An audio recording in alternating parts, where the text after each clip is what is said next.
To open our comments today, I'd like you to ask yourself the question, what has been your response to trial? It's such an important question that I need to answer, and it's one that maybe you need to think about too, because I believe the way that we answer this question honestly to ourselves can be the difference of being a disciple of Christ or just pretending to be one. Trials have always been with us. Right now, as you know, we're experiencing COVID-19. But we all have trials, don't we, brothers and sisters? Some of us have huge trials in our lives. Some are really big and obvious trials. Everybody can see them. Others are internal, and we hide them from everyone. We may have been diagnosed with cancer, and we're undergoing treatment right now. It may be our brother or our sister. It might be our husband or a wife, or it could be our grandmother or grandfather. It might even be our best friend. It may even be our own child. It's a huge trial to bear. We may be experiencing the trial of age. Our bodies may just not function like they used to. It's harder to get up and to move around. You may have become a little forgetful. You may even have a debilitating illness. You possibly could have suffered a stroke and you cannot move. Maybe you're a carer of a loved one and you bear the burden of their trial. You may be struggling with your work commitments. You may be struggling to find work at all. Your child may not be interested in the truth. Your child may not have friends. Your child may not fit in, and you struggle with all those emotions as a parent with that trial. You may even wish to have a child. Someone you dearly love suffers from a mental illness. You yourself may suffer from this incredible, difficult trial. What is my response to trial? Luke tells us in Acts 14 verse 22, confirming the souls of the disciples and exhorting them to continue in the faith, that we must, through much tribulation, enter into the kingdom of God. Peter tells us in 1 Peter 4:12, beloved, think it not strange concerning the fiery trial which is to try you, as though some strange thing happened unto you. And Paul tells us in Romans 8:35, who shall separate us from the love of Christ? Shall tribulation or distress or persecution or famine or nakedness or peril or sword? Trial is not something new. Trial is not something that's only just come about in the last 50 years or so. Yes, we do have different trials because of the current world we live in, but trial has been with mankind from the beginning. And our God uses trials to help us develop and for us to conclude that we have nothing in life without him. And our reading today is a great place to start with a man who was under severe trial. A man that never asked to be in this situation that he was in. A man that had done every single thing that had been asked of him. He'd been approached by Samuel while he was out in the fields as a shepherd boy. He'd been anointed to be the next king over Israel. He had fought for country and king. He had triumphed famously over Israel's worst enemy. He had done more than what was required of him. But he found himself as an outlaw. A man on the run. A man who attracted a group of men who hated the current king. He was facing huge trials.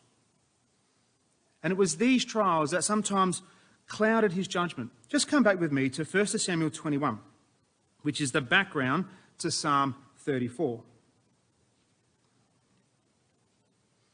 You know, the trials had been mounting. He'd only just left meeting with his best friend in the world in the chapter before, when they swore an oath with each other.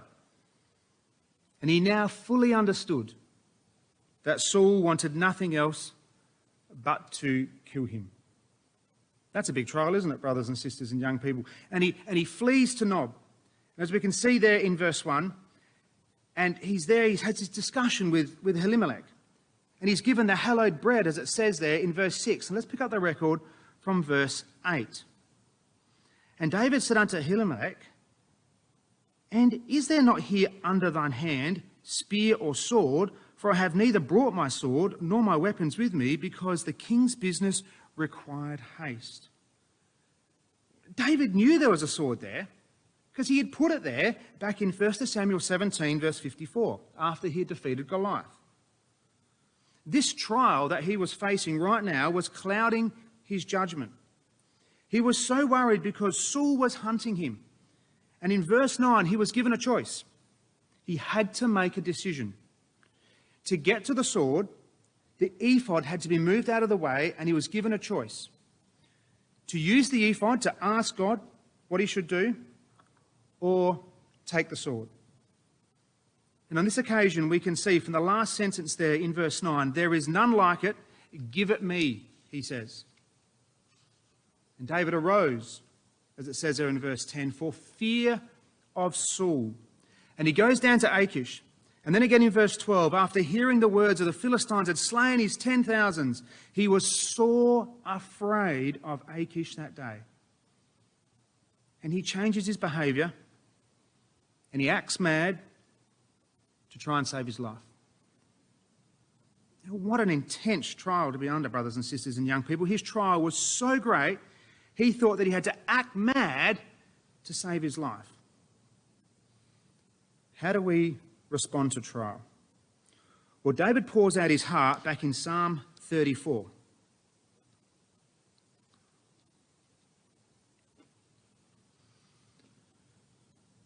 And from verse 1 to 11, we find that what the characteristics of the righteous person are towards God. Let's have a look at them. In verse 1, a righteous person will bless Yahweh. In verse 2, boast in Yahweh. Verse 3, magnify Yahweh and exalt his name. In verse 4, they will sought Yahweh. In verse 8, trust in him. And verse 10, seek Yahweh. This is what the righteous need to be doing under trial. And do you know what it says there in verse 4? I sought Yahweh and he heard me and delivered me from all my fears. So we have a direct link back to 1 Samuel 21, when David was in fear of his life from Saul. And he was sore afraid of Achish that day. His trial was real. He was worried for his life. And he made choices that if he had the opportunity again to relive that part of his life, he would have acted differently. But his advice to us is to bless and to boast and to seek and to trust in Yahweh when you're in trial. But not only that, but to do it all the time. Now, did you notice also that he uses the word fear 4 times in the psalm? But this isn't like a time when it means to be worried or scared of something. It's to have a morally reverent fear, as the word means. He encourages us in verse 7 that God will look after us if we fear him. And again in verse 9, that we'll be well catered for if we fear him. And then he wants us to listen and to hearken because he desires to teach us the fear of Yahweh from verse 11. And how does he tell us to fear Yahweh? Well, verse 12 to 14 is the practical definition on how we need to fear our God. This was David's advice on how we need to respond so we can learn the fear of Yahweh. Verse 12 to 14. What man is he that desireth life and loveth many days, that he may see good? Keep thy tongue from evil and thy lips from speaking guile. Depart from evil, do good, seek peace, pursue it. And if we do those things, verse 15 to 22 tell us what God's response will be. And woe betide those who do evil against us, because they'll be cut off from the face of the earth, as it says there. And he promises to deliver you out of your trials. Did you notice how many times the psalm it talks about deliverance? In verse 4, verse 7, verse 17, and again in verse 19. If we seek after Yahweh, if we trust in him, if we boast in him, he will deliver us. This is the promise to those who have the characteristics of the righteous. But for us to be delivered, brothers and sisters and young people, there's something we need to do. When we experience trials in our life, it's quite hard sometimes to throw yourself totally upon the Father's love and trust him. We all remember that famous quote from Proverbs 3, verse 5 and 6. Trust in Yahweh with all thine heart, and lean not unto thine own understanding. In all thy ways acknowledge him, and he shall direct thy paths. Did you notice that it's only after you trust with all your heart? It's only after in all thy ways you acknowledge him? It's only after these two things that God will then direct our path. We cannot expect God to give us direction in life if we don't trust him. And when it says there to trust him, what does that mean? Well, I was listening to Brother Bob Lloyd when he was explaining this verse, and he uses an example of driving up on a mountain as a passenger in a car. Now, can you imagine driving up a mountain with lots of curves and you don't trust the driver? So that every time you go around a corner, all you want to do is lean over and grab the steering wheel because you don't trust them. It's only going to cause more grief, isn't it? And most likely it will cause an accident. If you don't trust someone enough to put your life into their hands to drive, you don't get in the car, do you? Well, we do this with other people. But do we really do this with God? Do we trust Yahweh with all our heart and lean not unto our own understanding? Now, sometimes when we're experiencing trials, brothers and sisters and young people, we think that we actually know a little bit more than what God does. It's all right, I've got this sorted. I know what I need to do because I've worked it all out. And we lean upon our own understanding. And we forget that God does actually know what's better. And he desires that we trust in him with all our heart and lean not under our own human, limited thinking to solve our troubles.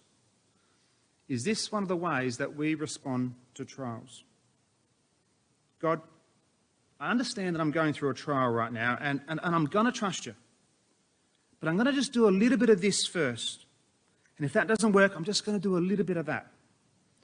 I'm going to rely upon my own instincts first, my own planning, my own business model, my own strength. Yes, I say I trust you, but I'm just going to do this first. Ever thought that way, brothers and sisters and young people? Ever thought like that? Unless you've trusted in Yahweh with all thine heart, and unless in all your ways acknowledged him, then yes, we have lent upon our own understanding, and he will not be able to direct our path. How do we react to trials that come upon us in our life? What is your response? Well, David's response to the trial, after he had time to think about it, on that day, have a look at verse 4 to 6. I sought Yahweh, and he heard me, and he delivered me from all my fears. They looked unto him, they were lighted, and their faces were not ashamed. This poor man cried, and Yahweh heard him and saved him out of all of his troubles. There was a cry from a poor man. And David changes from the first person in verse 4 to the third person in verse 6. He returns to his own particular experience when he's running from Saul and when he's in the presence of Achish. And the emphasis here is on the word this. This poor, afflicted, persecuted man cried. There was something more touching in this than if he just merely said, I myself cried. And the language brings before us one who's been afflicted and his miserable condition. And the word poor here doesn't mean poor as in the sense of want of wealth or lack of money, but poor in the sense of being afflicted, crushed, forsaken, desolate. And it was in this state that David cried unto Yahweh.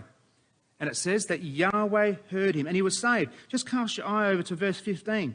Yahweh's ears are open to their cry. Verse 17, the righteous cry and Yahweh heareth. What sort of people cry out to God? Have you ever done that, brothers and sisters and young people? You've got nowhere to go. You can barely see the light through all the mess of the trials that you're experiencing in your life, and you fall on your knees and you cry out to the Father and you tell him your troubles. But what happens when trials come upon us? Trials that we never asked for. Trials that are not of our own making. You see, there's some trials that we bring upon ourselves. We're responsible for our actions in our life. Choices that we make can bear upon us. Our career choice, for example, or the way we spend our money or the lack of it. The people we mix with or the way we interact with people in the world. How much we get addicted to our sports or our social medias and things like that. These are trials that, well, they're all self-inflicted. We've really got no one else to blame but ourselves. But what happens what's our response when a trial comes upon us that's not of our making? How do we respond to trials that come from within our own family or from our own brothers and sisters in our ecclesias? And how's our response when we cry and it seems like God has not heard us or he's not even listening to our cry? Well, Joseph is another fantastic example for all of us of what responses should be like to trial. You see, we may actually find it hard, or I did, find it hard to compare ourselves to David when he's fleeing for his life. I've never had to do that before. We may find it hard to compare ourselves to Daniel, who showed amazing courage and trust and faith in his God, and he was thrown into a den of lions. Well, that doesn't happen to me. Neither have we been thrown into a fiery furnace like his three friends to stand up for their faith. That hasn't happened to me. Paul was beaten and stoned and left for dead for his preaching. There are trials that we can read about, and even though we feel their pain and their anguish, don't really understand because what just doesn't happen to us today. Now, a lot of the prophets experienced harsh trial. We know that from Hebrews 11. We haven't been called upon by God to offer our son like Abraham had to. But there's some trials in the life of Joseph, some that he experienced that can be awfully close to home. If you think that the family that you were born into is a trial, then Joseph's family was unique. Some of his brothers were so cruel and willingly chose to slay all the men of a city. Imagine having that as your brother. Others were immoral and did things that you were embarrassed to speak about. He was the one that brought to his father their evil report. Now, what a family to have grown up and lived in. What was Joseph's response to the family that he lived with? Well, it was because of his response that Jacob loved Joseph. He could see in his son a character that was vastly different to all of his other sons. He never stopped doing the things that he was taught. There was no mention of him casting or causing his father any grief because he was a rebellious son. And even though he was given a coat of many colours that made him stand out from his brethren, this never went to Joseph's head. He never presumed that he was better than his brothers. What a trial. To be hated by your brothers so much that they weren't even able to speak peaceably to him. Now, that word peaceably in Genesis 37 verse 4 means to be friendly or to be happy. They couldn't even say a nice word to him because they hated him so much.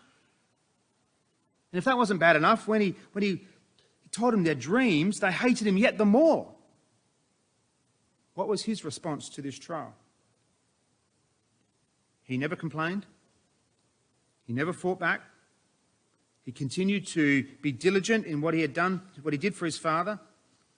He never shied away from speaking the truth about his experience. There's such a powerful lesson in this story, isn't it? That we need to take heed to. Have you, without cause, been hated by your family? Have you been hated by your ecclesia? Have you had cause not to be spoken to because they cannot speak peaceably to you without blowing up in your face? What is your response, brothers and sisters? How do you respond to trial that is not of your making with people that you know? In fact, after telling his brothers the second dream, it says there that they envied him. They were jealous of him. Joseph had done nothing wrong.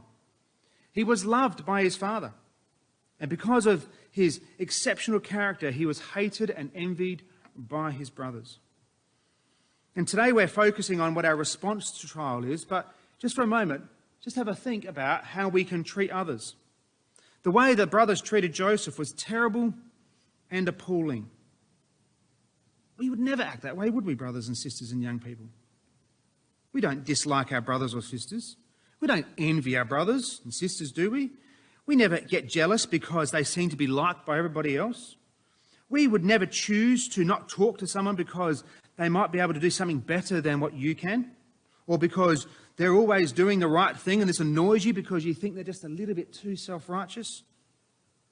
Or they deserve not to be spoken to. Why should I have to speak to them? They're just too perfect. They never do anything wrong. Oh, I cannot wait until something goes wrong with their family. I wish I had the attention which they get. I wish I had what they have. I wish I had their ability or flair or skill set. We don't do that, do we, brothers and sisters? We never treat our fellow brothers and sisters that way, do we?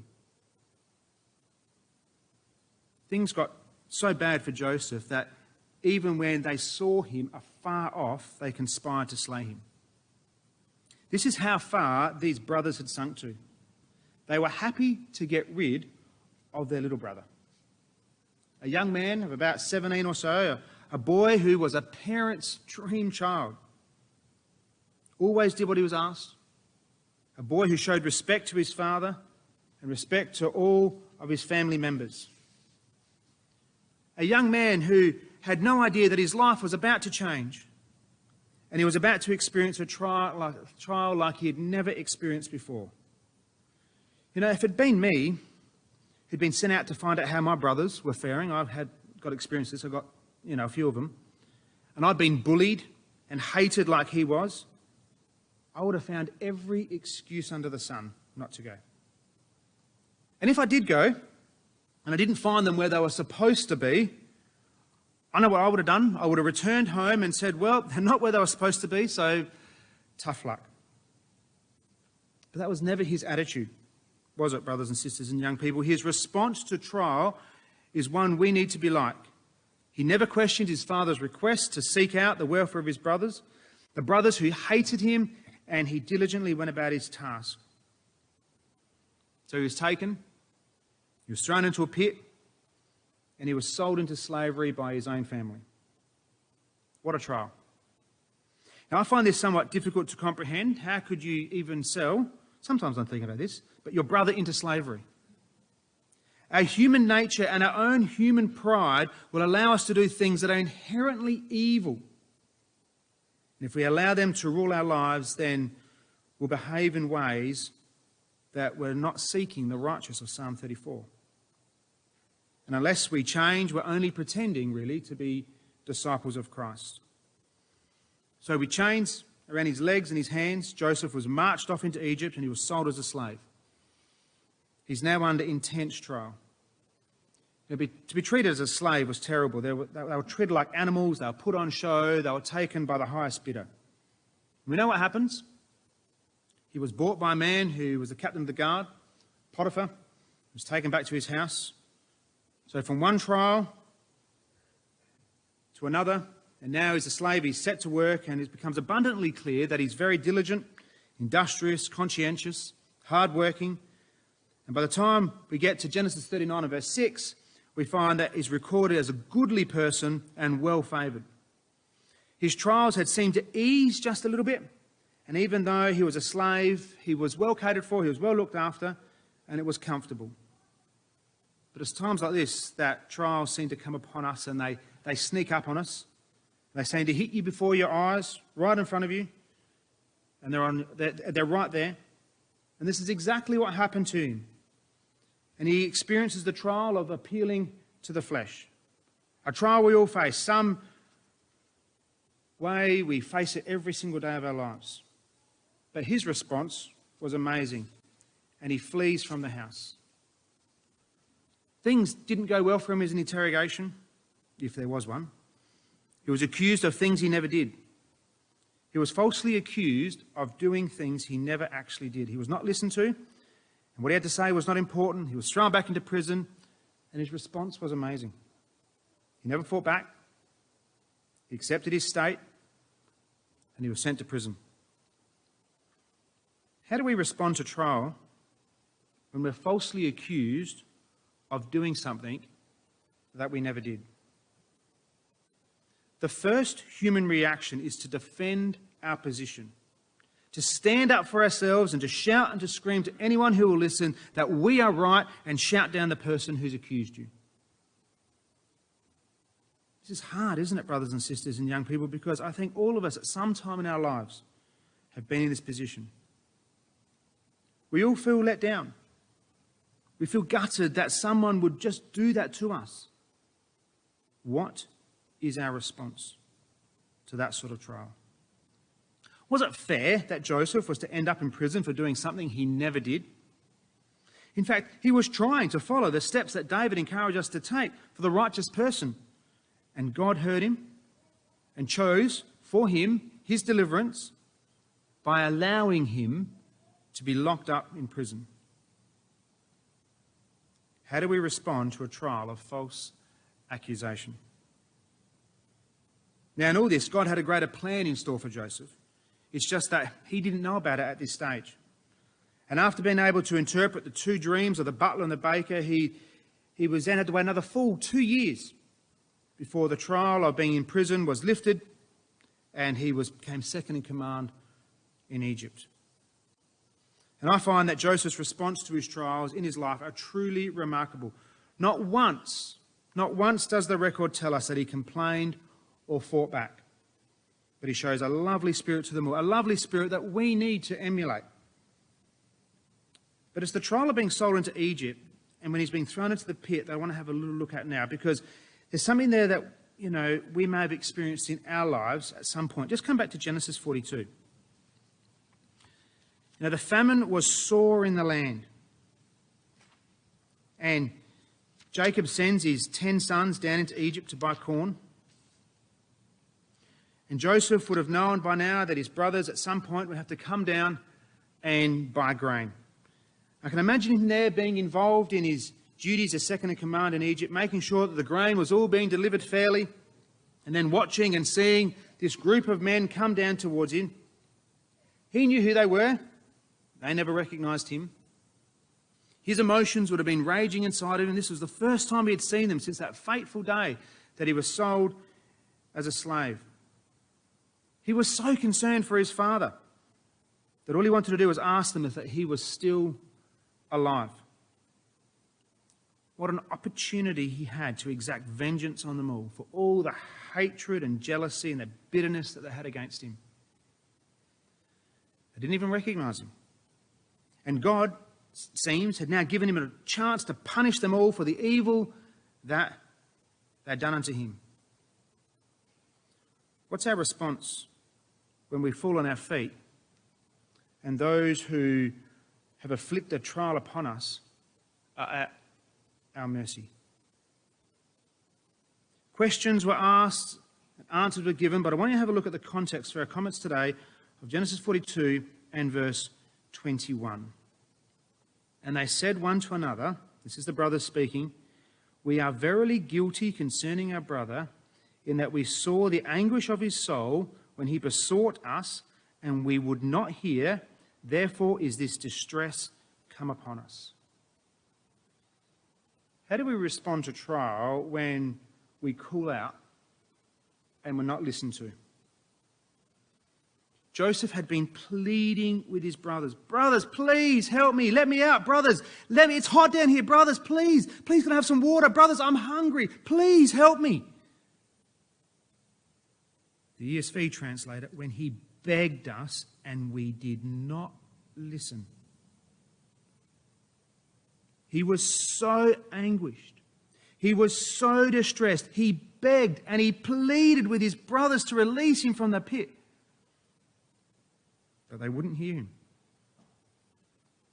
You ever felt that way, brothers and sisters and young people? Ever felt that you've cried out for help and not been heard?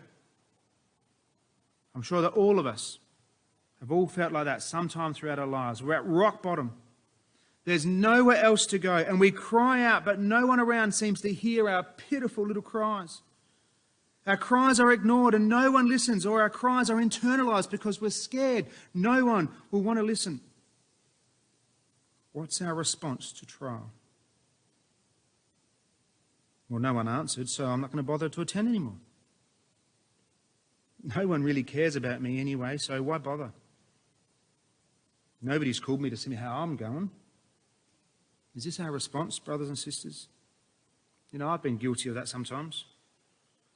You know, Joseph, for the first time, was able to hear his brothers talk about what they did to him. They willingly chose to ignore him. They willingly chose to ignore his anguish and his distressing cry. But it wasn't up to him to punish his brethren. He chose not to let that affect his relationship with his God. He understood that he was there for a reason. He allowed God to work in his life, and he realized that God was using him for a much greater purpose. Just pop over to Genesis 45. He understood what his purpose was. From verse 8, and he's now talking to his brothers. Now therefore be not grieved, nor angry with yourselves. What an answer, that you sold me hither. For God did send me before you to preserve life. For these 2 years hath the famine been in the land, and yet there is still 5 years in which there shall neither be earing or harvest. And God sent me before to preserve your posterity in the earth and to save your lives by a great deliverance. So now it was not you that sent me hither, but God. And he hath made me a father to Pharaoh and Lord of all his house and a ruler throughout all the land of Egypt. What an amazing response to a trial. Yes, he suffered many things that we would never suffer. But he also endured things that we sometimes endure in our lives. And what was his answer? His answer was forgiveness. His answer was God had directed his path. Now, Joseph fulfilled Proverbs 3, verse 5 and 6.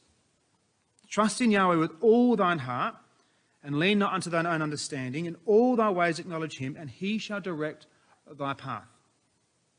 This is what he did. And God did direct his path. It was a path of slavery. A path of being hated by your brothers. It was a path that landed him in prison for over 2 years for something he never did. It was a path that took him to second in command in Egypt because he chose not to lean upon his own understanding. What's your response to trial? You see, our response to trial has two side effects. The first is that it will soon become very clear if we're a disciple of Christ or whether we're just pretending to be one. And that's something that only you can answer. And the second is the effect of our response on those who have afflicted the trial. Joseph's response to his brothers ultimately helped them in their own salvation. If he had chosen to be bitter against them, if he had chosen to snub them because they didn't listen to his cries, if he had decided to destroy them and to starve them because of their behaviour towards him, but he didn't do that, did he? He chose to respond to a trial in a way that could help them. The way we respond to our trials will influence those around us. How often, brothers and sisters and young people, do you feel motivated when you see someone under severe trial but still chooses to come to the meeting because, well, they just want to be there? Because they see that's the most important thing to be, to mix with other brothers and sisters. How motivated do you feel when you receive a meal from someone who is a full-time carer, when you're the one visiting, whose time is so limited that the free time that they have is spent making meals for others or visiting others who also need love and care and support? Now, trials can be tough, and trials will change your life. But until you accept your situation, you'll never be able to find contentment. And I've seen that, brothers and sisters. How come those who are under severe trial quite often look the most content? When everybody else Everybody else around is stressed out of their brains because they've accepted that this is what God has allowed for them as they journey towards the kingdom. Sometimes we can do nothing about the trial we have, either a physical or a mental trial, one inflicted by self or by others, and we need to learn not to lean upon our own understanding, but to trust in Yahweh with all our heart. Have you ever done that, brothers and sisters and young people? Poured out your heart to God and totally and fully trusted in Him? When we do this, we'll find that the trial we're experiencing, even though it might be the hardest thing we've ever experienced in our life, we'll be able to find contentment that God is in control. Paul tells us in Philippians 4 verse 11, "Not that I speak in respect of wants, for I have learnt, in whatever state I am in, therewith to be content." If we leave everything in the hands of the Father, we'll be able to feel this way. And when we're content, brothers and sisters, it's much easier to understand James 1 and verse 2. "My brethren, count it all joy when you fall into divers temptations." We need to be happy when we're in trials and temptations come upon us. And Paul, in Romans 5, verse 3 from the ESV, not only that, but we rejoice in our sufferings, knowing that suffering produces endurance.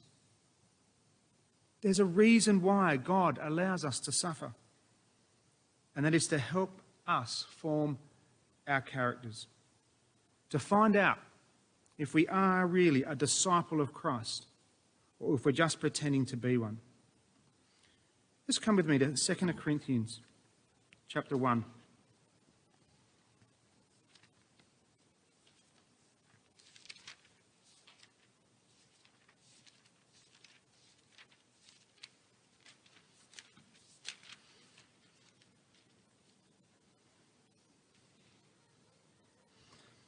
I'm going to read verse 8, and I'm going to read it to you from the ESV. "For we do not want you to be unaware, brothers, of the afflictions we experienced in Asia. For we were so utterly burdened beyond our strength that we desired or despaired of life itself. Indeed, we felt that we had received the sentence of death." The trial that they were experiencing was so bad that Paul writes to them that it was like as if it was a sentence of death. They were beyond their strength. And why did he say this happened? But that was to make us rely not on ourselves, but on God, who raises the dead. He delivered us from such deadly peril, and He will deliver us. On Him we have set our hope that He will deliver us again. This is the way Paul saw all of his trials. They came upon him because he said he needed to rely not on himself or on his own abilities, but to trust in God that He might direct his steps. What about the Son of God? A man who endured the greatest trials of all time. And his response? When asked during his temptation, he only used Scripture to answer the question. When falsely accused of doing something he never did, he opened not his mouth. Who, for the joy that was set before him, endured the cross, despising the shame, and is set down at the right hand of the throne of God. How thankful we are, brothers and sisters and young people, that our Lord endured to the end. And His response to His trials is plain for all of us to see and to follow in His steps.